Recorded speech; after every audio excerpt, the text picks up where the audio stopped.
Hey, Team Healthy, you know that I like to bring to you different names of authors and therapists that can help us along. And boy, are we in for a treat here today.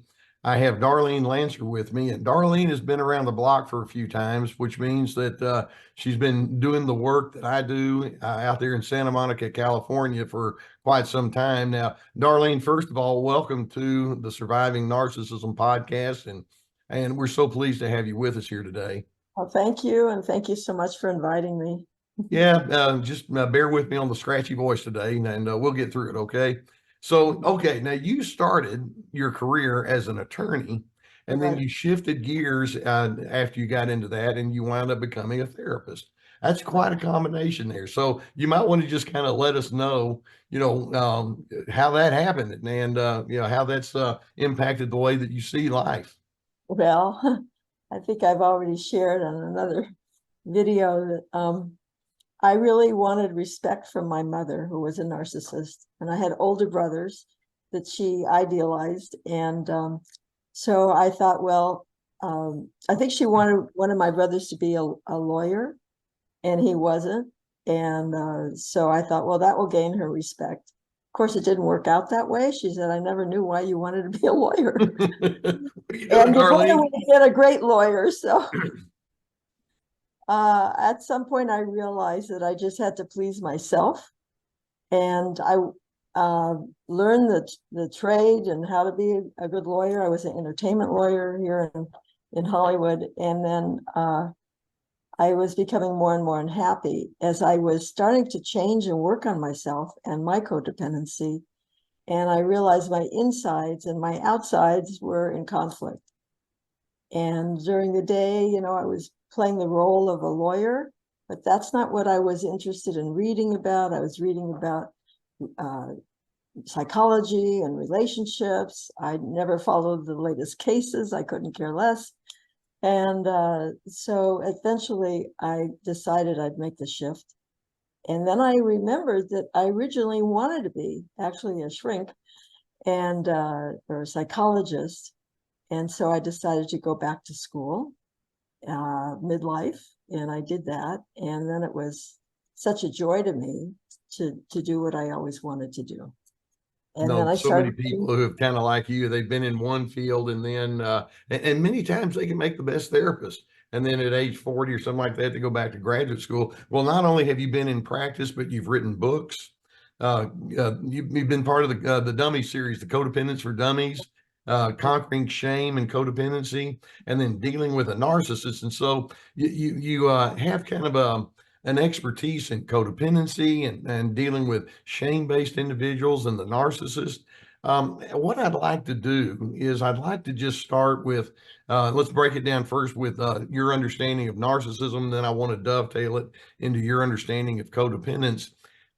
When you talk about narcissism, what kind of things tend to stand out for you most? What kind of things do you watch for? Well, when I'm referring to narcissism, I'm not referring to the generic term, because there's such a thing as healthy narcissism. It's a stage of development that Freud identified when a child starts feeling like the world is his oyster. An example would be when my nephew was, I guess, about 18 months, 2 years old, and he was in my parents' apartment, and I was visiting, and he's walking around the living room, and my mother, the narcissist, says, "Look, he thinks he owns the place." It's like Jealous already. he was intimidated, or like he's going to take over. It's just the child. So that's like a healthy, but a mother or whoever is the caretaker can squelch that, both for a codependent or a narcissist. And I just have to add, a lot of people don't realize that narcissism is about 50% inherited. And I see that in my patients. And many times you'll have a narcissistic parent raising a child, so they may have the hereditary proclivity to narcissism, and then they get the dysfunctional parenting on top of it. So they get a double whammy. It's funny you mentioned that because I've actually looked at research, and there's one lady in particular that has done a lot of work with twin studies and sibling Right. studies. Mhm. And her comment is it's about 40 to 60% inherited. And so I just split it in the middle, just like what you said. Right. I say it was probably about 50% inherited, and the rest of it is environmental. And then, yeah, there we go. So you and I are tracking on the right thing. So when we talk about that unhealthy form of narcissism that begins to emerge, and then it begins to show itself in ways that would also run parallel with the pattern of codependence. What are we looking at? Okay. So again, we're talking about NPD, narcissistic personality disorder, and uh, that might be a child that's unruly, defiant, willful, manipulative, things like that, prone to anger and rage. So as they get older, once they're an adult, personality disorder is enduring. So one of the things with a personality disorder is that people don't think that there's anything wrong with them. Unlike a mood disorder where, I feel depressed, Yeah. or I'm like inflated, with someone that's bipolar. With a personality disorder, they think the problem is with other people. They feel normal. And so they have no incentive to change. And it's enduring. It's hard. They can change, particularly their behavior, but it takes a commitment to therapy, and that's a whole other story. But the main features are that they want to be admired, that they lack empathy, and they have a grandiose sense of self. It could be in their fantasy, or it could be in talking about their reality of their career or what great talent they have. They're the smartest, they're the best. It's one author considers narcissism the pursuit of perfection. So they may not be so perfectionistic, but they want to think of themselves as perfect. Yeah, a way I put it is they have all these ideals, and Right. they kind of think of themselves as being the gold standard. So if there's a problem with it, like you said, it can't possibly be me, so it must be you. And there's where the codependent pattern kicks in, because they insist that you must join them in their dysfunction. Well, here's where shame kicks in too. Well, I just want to mention a couple other symptoms, which would be exploitativeness. You can think of 3 E's, like the lack of empathy and entitlement. And research shows that that is the hardest thing for the partner to live with, Yeah. the narcissist's sense of entitlement. And, they'll tell me, well, I did this for my husband and this, and I did that, and I sacrificed, and he won't do this one thing. And I say, you don't understand the mind of the narcissist. You have to communicate and understand from their point of view if you want to get your point across. But with what ties the codependency to the narcissist, what's key is shame. And having researched and studied all 3 of these topics, I really see very clearly the link. And when I wrote Conquering Shame, I said that I couldn't really determine which comes first, shame or codependency. So I say they co-emerge out of this dysfunctional environment. So they share symptoms with the narcissist, or the inverse, the reverse symptom. And I'll go into that in a minute. But one of the differences that the codependent develops these symptoms because of the environment and its learned behavior or model behavior. So it's much more easy for them to change, and they have empathy too. So it's more easy for them to change than the narcissist, especially if it's genetic. If it's a personality disorder, it's very enduring and it's very resistant to change. So those are some of the basic difference. You Now, know, go ahead. go ahead. The thing with shame, it's a unique emotion in that it can manifest as feeling a lot of shame and inferior, but the defense to it can also be a symptom of shame. So inflation. So I see that the narcissist and the codependent, they both have shame, but one is up here having impaired self-esteem, thinking they're the greatest, and then the codependent thinks that they're less than.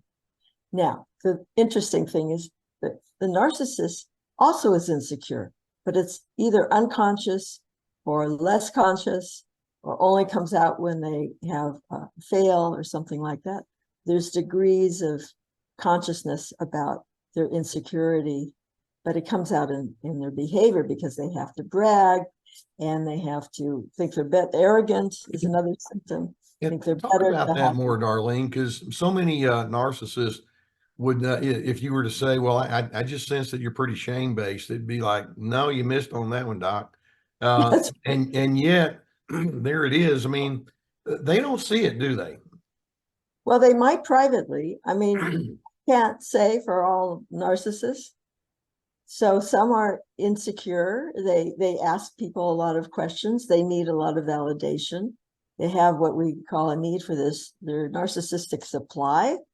So if they're told that they're great, it lasts, maybe for a few hours, and then it starts all over again. So there's a lot of emptiness.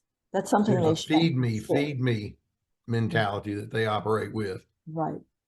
So because of this, you could also look at a continuum to codependent, someone with very low self-esteem, and maybe healthy self-esteem in the middle, and then false pride or impaired on the other.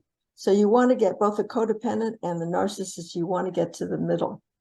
It's just a healthy, realistic sense of yourself, not inflated and not deflated by your internal critic. And by the way, the narcissist, so here's more about this paradox of, I call it the paradox of shame. So when you're in a deflated, I think of it the superior position, you think you're better than, and the inferior when you think you're less than. So here's what happens because of the defensive projection. So when you're in the inferior position, you tend to idealize others. You think others are better than you. So a codependent would idealize the narcissist's grandiosity, their boldness, their agency, that they can get things done. They call it, the exhibitionist narcissist is called agenic, and they have agency. So they're leaders, they're convincers, influencers, they're bold. And so the codependent, who's typically is more cautious, is going to look up to that. And they will feel good just being around that. It kind of rubs off, that improves their self-esteem. Like, I want to be around somebody who is powerful or famous, and they look up to that. And so early on, it may be a kind of a match, but then ultimately a pretty dysfunctional match. That's right. Now, the other thing is, if you're in a superior position with like a narcissist, not just narcissists, but people who think they're better than or arrogant, their inner critic then will look down on other people. They'll project their criticism, and codependent do this too. So they'll make other people less, or they think they're a better class, or they have more money, or they look down on other races, or just individuals, employees, things like that. And they think that they're better than, but that critic is then projected on someone else rather than on themselves. So it's kind of a crisscross. I have diagrams in my books explaining that. So many people in our audience have been entangled with individuals with that strong condescending mindset and better than, and over time they begin questioning their own validity. Exactly. Do I matter? Because this person in front of me sure doesn't seem to think so. And I guess as time goes on, that narcissist can have a way of just whittling away at that other individual's internal sense of resolve. Help us understand how that happens, and specifically that person who's on the receiving end of it. Well, I just wrote a blog. Actually, I think it was live today on children of the symptoms of children of narcissists and Okay. addicts. This is very interesting, and I know a lot about the addiction area too, that children of alcoholics suffer for some of the very same symptoms of children of narcissists. So you have the ignoring and shaming of their feelings, of their needs, of their traits, their interests, things like that. And the parent is not attuned to, not empathetic with the child. And every child needs to feel like the parent wants a relationship with them for who they are, not for what they do. That's the difference between conditional love and unconditional love. Yep. So they don't get that. And then if you have a narcissist, with a parent like that, whether it's an alcoholic or another narcissist, they're becoming, their sense of self and self-esteem is whittled down too. I'm guessing, I don't know the research on this, but they might end up more the covert narcissist. And the difference between the exhibitionist and the covert is more moody, and their self-esteem is more shaky. They're more aware of feeling inferior, and they're more needy. They distrust people more. They kind of act like someone with a borderline personality. It's still all about them. Yeah. But it's, the sad thing is when you're able to see it as a therapist, and it once you begin spotting, it's like, wait a minute, something's going on here. And you try to get them to go into that space and acknowledge it, and let's work with that. Then typically here comes the blame shifting, and no, you got it wrong, because it's I wouldn't have this problem if it weren't for the idiots that have been in my life. And so it's so hard for them to access their own pain and come to terms with that, what that's all about, isn't it? yes. And that's one of the problems with treating a narcissist. It takes a lot of skill, and because they will distrust, like everybody else, they'll think they're smarter than the therapist. And so it takes a long time just to build trust, so they'll even listen. So you have to kind of do it sideways and go along, join them with their feelings of there's nothing wrong, and then you point out maybe how it didn't work out and why do they think that it didn't work out. Yep. So Been there, done that. Okay, one of the common themes, I often say that control and codependence are two sides to the same coin. Narcissists love to be in the position of control and power, and it's in their vested interest for other individuals to concede their control to that narcissist. Talk about how the whole issue of control gets into the relationship here. well, I'm glad you brought that up. Control is one of the core symptoms of codependency.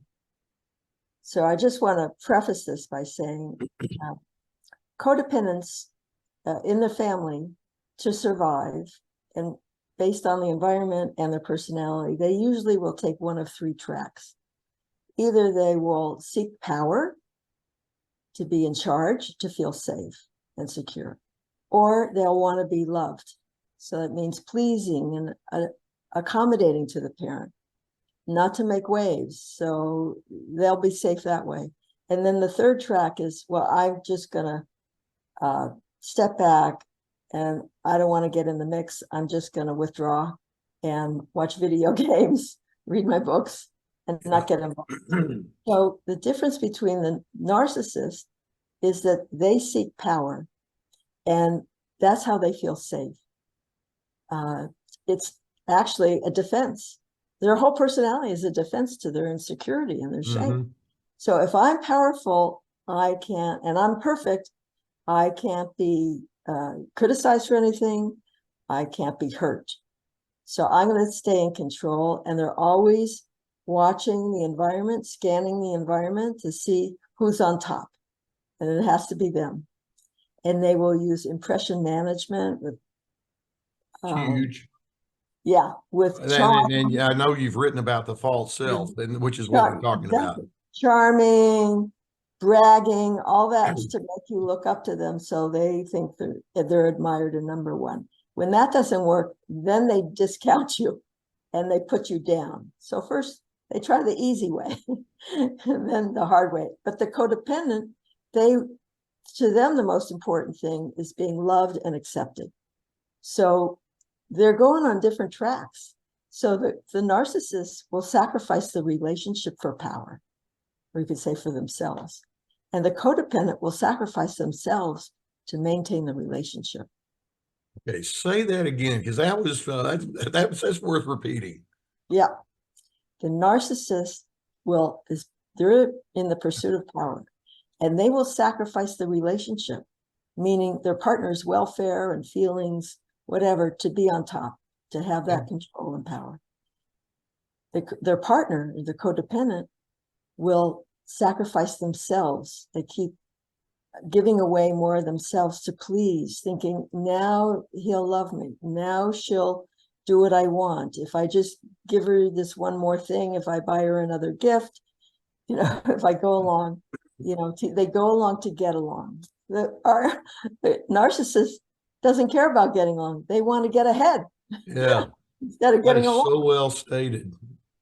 And as you're talking, I have a background of doing a lot of anger workshops and writing about that topic. Both sides of that equation are kind of in a setup mode, if you will, for unhealthy anger. That more narcissistic person is going to be more outward and aggressive in their anger, whereas that one who's just seeking I'll do whatever I have to do to get accepted, they go into the suppressive mode, and so it can morph into passive aggressiveness or depression or anxiety. Where does the anger factor come into all of this? I'm so glad you brought that up, because what you're saying is not just true for anger, but for a lot of symptoms. Codependent, the narcissist, it's not just in these relationships. In a lot of relationships, one partner expresses the disowned parts of another. So one person may be very orderly and their partner is very messy. They kind of, or one excels and the other one is kind of can't manage their life. And so it's like other parts of them to make them whole. So the codependent frequently will, either their anger was shamed, which it was in my home, I was like punished for getting angry, or they're afraid they'll alienate the person. The narcissist wants to push people away. Their aggression is a way they keep safe. I'm going to push you away. The codependent wants to pull you in. So they don't want to express their anger. They're afraid they're risking the relationship. So they keep swallowing it. And that's how they give up parts of themselves. So they're two sides of a coin. And when you look at another symptom, dysfunctional communication, the narcissist will be aggressive, as I said, or often passive aggressive. And maybe a covert will be more passive aggressive. And the codependent will be passive. They won't speak up, or they'll be passive aggressive. They'll do it indirectly with behavior. Yep. Late for things or forgetting things. It's a way of saying no when you don't have power. So, and then boundaries, the symptom of boundaries. They both have dysfunctional boundaries. And the codependent, this is very interesting. The codependent doesn't see themselves. They're focused on others. Their boundary, they don't have a boundary of themselves. The narcissist is the flip side. They only see themselves. They see others as like stick figures with no feeling, two-dimensional. So they don't really see others. Other people are just a projection of themselves or what they're feeling. A lot of times what a combination. What they're thinking about themselves by what they say to you. If they, shame you for putting on weight, they probably think that they're gaining weight or something like that. Yeah. Yeah. As you're talking, and we only have a few more minutes to go, but I want to address how this can ultimately mushroom and become an abusive kind of a situation. How does that happen? Well, usually after the romance is over, the narcissist, it takes a lot of effort for them to be winning you over and pleasing you. And getting you to love them and like them and get their needs met. So when they finally realize that they do, they don't have much incentive to please you. So then their other side comes out, the Jekyll and Hyde, and they get impatient if their needs aren't met. It's mainly the lack of empathy. Yeah. They're both codependents and narcissists are both very sensitive to criticism, but the narcissist very different will ways. react with rage. And here's another thing about shame. Rage is a defense to shame, aggression. So the narcissist will lash out. The codependent will think, oh, they're right. It is my fault. They will attack themselves. So those are different ways that people react to shame. And that happens a lot with couples, where one will attack and the other withdraws. And then they attack themselves. Yeah. And we go into the book in shame. So they'll start, if they're not getting their needs met, if you're not perfect, they'll start finding fault with you. And the more they find fault with you, the less, it's like they destroy the person that they loved and they idealized, the person that they wanted, I don't know about looked up, but the person that they wanted to make them look good or that part, yeah, fall in love with. And by the way, this can be beyond just couples too, right? I mean, you mentioned parents or at work or friendships or siblings or all those relationships. And by the way, I just don't want to forget to say that in my opinion, narcissists are codependents too. So yeah. They're dependent. Well, I'm assuming that that person that's more in that passive role, would it be fair to say that they may actually have more of a potential for pulling away from this? I mean, because at least they may have an insight that the narcissist may not have. I mean, what do you think about that? Well, they certainly have more potential for healing and a healthy life. Yeah. The narcissist, it's sad. I mean, they didn't choose to be narcissists, and they end up, unhappy usually sooner or later. But it's everybody else's fault. Well, yeah, either they have failing in business or just old age, So they're not, and they push people away. So the partner really has an opportunity to reclaim title to themselves and reclaim. My book is all steps of like exactly what you have to do to claim yourself. And you're referring to Conquering Shame and Codependence. No, I'm referring to this book, Dating, Loving. That's new. I haven't seen that one. Okay. Dating, Loving, and Leaving a Narcissist. Outstanding. Good. Thank you. Steps there to either improve a relationship, because I find a lot of people don't want to leave, but they do the exercises in this book, and I have something called strategic transactional communication, and it's a way to communicate with a narcissist, which is different. Yes. Communicate so they will hear you and understand from their point of view. Right. So, and then you either improve the relationship or you get stronger, and then you can leave if you want to. You were touching on this. Perhaps we can close with this one question, and that is, the whole need for self-care. But really, that's an extension of your own self-nurturance, your self-love. And in order for us to get away from these kinds of dysfunctional exchanges, we need to have a much more balanced and solid appreciation, that middle ground that you were talking about, with respect to who we are and self-love and esteeming ourselves properly. Let's end with a description. What does that look like? How do we get there? I know that's a huge question. That I think it's really hard for codependents. It's been one of the hardest things for me to learn too.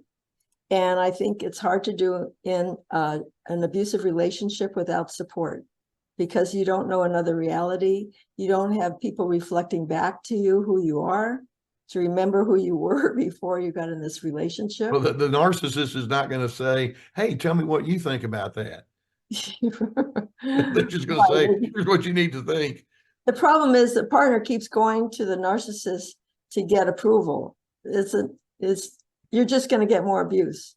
So you have to look the other way. And most codependents don't learn how to nurture themselves. They have the low self-esteem. So I have webinars and books on like how to raise your self-esteem. And the first step I would say is start becoming aware of self-criticism. I always say this because that's the number one thing that you can change.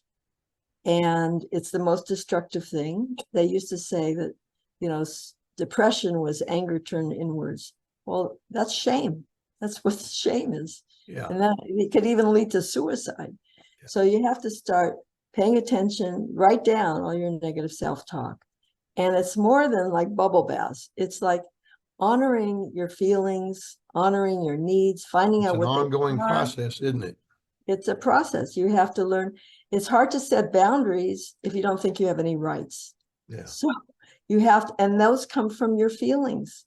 What do you feel when someone puts you down? You know, what do you want? What do you need? And codependents have both narcissists and codependents have a lot of denial around their emotional needs. You know, so, I'm gonna jump on a little. This is one of my trigger thoughts, and I'm going to take what you just said, and then let's add something to it. Okay, you know, they don't see self-love as a right. I'm thinking, can we take it even further than that and call it not just a right, but a privilege? I have a right to self-love, but it's also a privilege for me to love who I am. I have an inherent dignity. And I thought I was interpreting privilege as something that's given, you know, you have to earn or something, but I think it's innate. An honor. And yeah, right. Honor yourself. Yeah, exactly. And, yeah. So you have so much stuff on your website, and in fact, I told Michaela, my person that works with me on all of this, it's like, you got to take a look at Darlene's website. It's full of information. So to our audience, make sure you look at it's darlenelancer.com. And you have so much information, and you're such a calm presence. I so appreciate how you present yourself and how you speak into this subject. You must be a wonderful person for people to do therapy with. Thank you. So I have another website. They're linked together, but another one is whatiscodependency.com. Okay. And that's where all my books and videos and. Well, we'll make sure that we have that information underneath the video and on our podcast as well, so the folks can check you out, and it'd be worth their while too. Yeah, if they want to join my mailing list, they'll get a free 14 tips for letting go. There you go. Yeah. Okay. Yeah. Good for you. Hey, Darlene, thank you so much. I mean, thank you so much for being a part of our podcast. It's been a pleasure. Very lively conversation. I enjoyed it. Well, and you, like I say, we're only scratching the surface. So I hope that folks will take me up on the fact. Go check out the websites, and you'll be glad that you did. And the books that Darlene has, you're a real treasure. Thank you.